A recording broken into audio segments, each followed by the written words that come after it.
Eddie and Webby show is the place to be. The only other thing I can think of to bring up is, and we teased it a little bit earlier, somebody said hashtag monarch. Why did somebody put hashtag monarch? What does that mean? Oh, awesome question, man. Awesome question. Yeah, a lot of people have been asking me that lately. And, I mean, here's the thing, guys. In 2017, I played in over 30 tournaments. It was something that I just knew to get better, I was going to have to expose myself to pickleball outside of my hometown. And so I hit the road in 2017 and really did get a lot of windshield time in my car driving. I remember times in particular in the summer of 2017, I drove, left work. At the time, I had a full-time job. I worked Monday through Thursday, and I hit the road on Thursday afternoon. And I remember driving all through the night. Friday, I got to North Carolina. It was 7.5 hours in the car by myself. I played I played Saturday and Sunday all day long, and then I drove those 7.5 hours back late Sunday night. I remember getting home at like 4 in the morning. I showered, I got my stuff unpacked, and I went to bed. And 30 minutes later, my alarm went off, and I had to get up and go to work. And I did landscaping, and so it was brutal. I mean, it was brutal. But I bring that up, and I tell you guys that because I put a lot of time into what I was doing. I really did let the rubber hit the road or meet the road. And I really did prove to myself that I was serious about this. I was committed to becoming a better athlete in the sport of pickleball. I was committed to becoming a 5.0 player. And from the day one, I realized that I wanted to accomplish big, big things in this sport.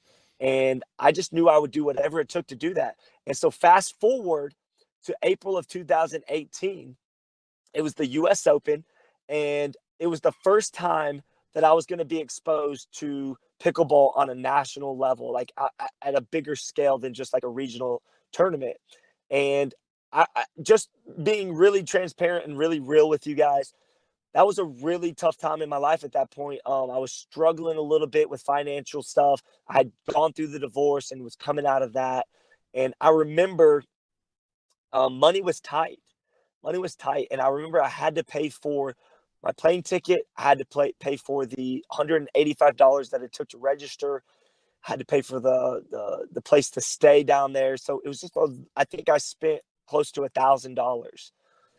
But I remember thinking, this is going to pay off. I just knew in my gut, I'm going to go to the US Open, and I think it's going to pay off. Something good is going to happen, and good things are going to happen from this.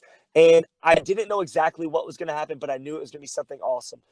While I was down there, one of the days that I wasn't playing, I happened to be just going through, checking out like the tents and the booths and stuff like that. And I stumbled on Monarch. Monarch had a booth there. They were giving away free pickleballs.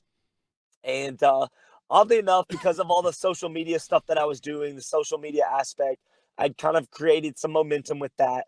And while I was in a conversation with a young group that was in that booth, he asked me what my name was. And I said, my name's Scott Golden, but they call me the Golden Boy.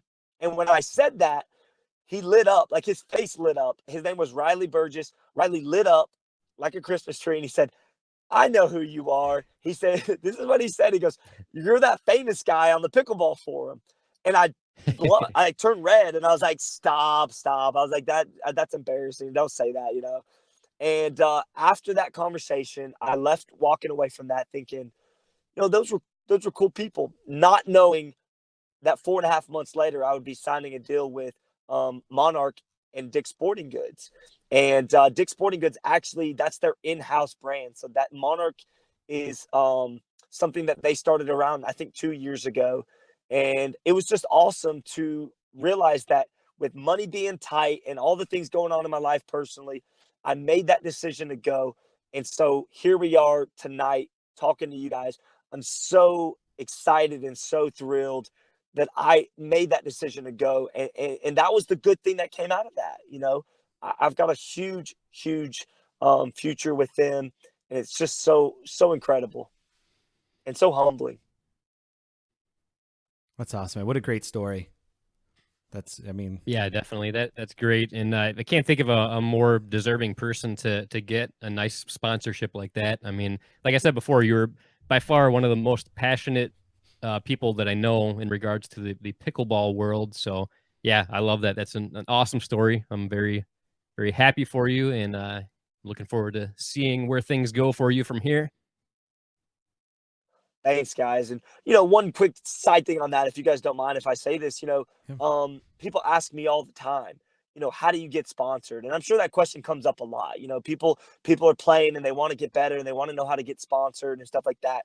And the biggest thing I can tell anybody that's watching this interview tonight, if you just listen to what I'm saying to this and just hear the words that I'm trying to convey here, it's important to understand that when you want to become sponsored, you have to set yourself apart from the average pickleball player, right? To get sponsored, it's such a it's just such a privilege. I guess I should say that like that. It's a privilege to be sponsored with any company. And so the biggest thing I can tell somebody if they want to get sponsored is, drill, practice, play a lot, but be willing to do whatever it takes, right? So I threw caution to the wind when I was in 2017. And that I think was the biggest difference for me was that I knew I was going to do whatever it took to get sponsored. I knew I was going to do whatever it took to become a 5.0 player. No excuses, no, oh, that tournament's a little too far or whatever. Literally, guys, anybody that asked me to play in a tournament anywhere, I was willing to jump in the car, book a flight, and just go, just do it. And that's how you get noticed. That's how good things happen. You put yourself in a position to get sponsored, but you got to be willing to do the things that other people aren't willing to do. I mean, that's just the truth, Yeah. Yeah, that's very cool. And we've got a comment on the Facebook channel from Riley Burgess saying Scott forgot to mention that he didn't have any shoes on. Not sure what that means.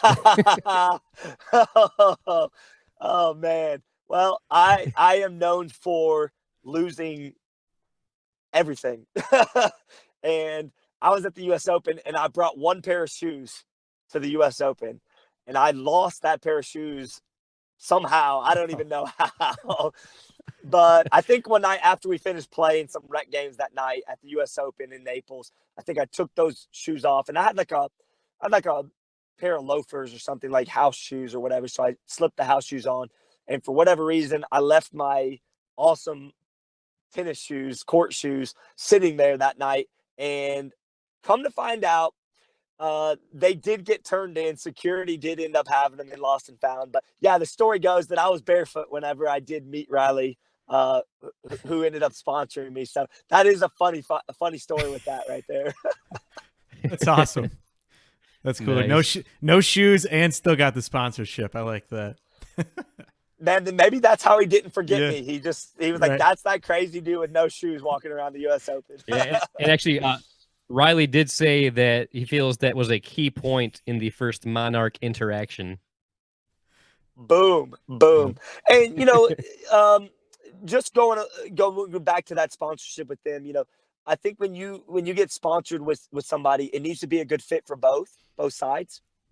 And one thing I can tell you is it's been a perfect fit with Monarch, and Riley has been a crucial part of me getting that sponsorship. I mean, he said to me early on, like, I don't know exactly how this is going to go. I don't know exactly the X's and O's of getting you sponsored, because at the time they had not sponsored anybody in the sport of pickleball, but he knew that was the next step for them.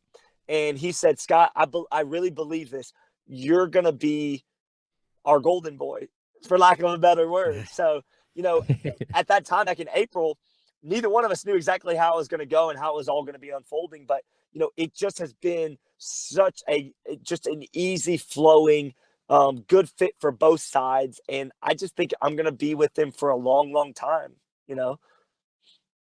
That's great, man. So there you go. You heard it first in the Eddie and Webby podcast. To get sponsored, lose your shoes. There you go. Yeah. Right. There you go. Lose your shoes. Yeah. That's awesome, man. Great story.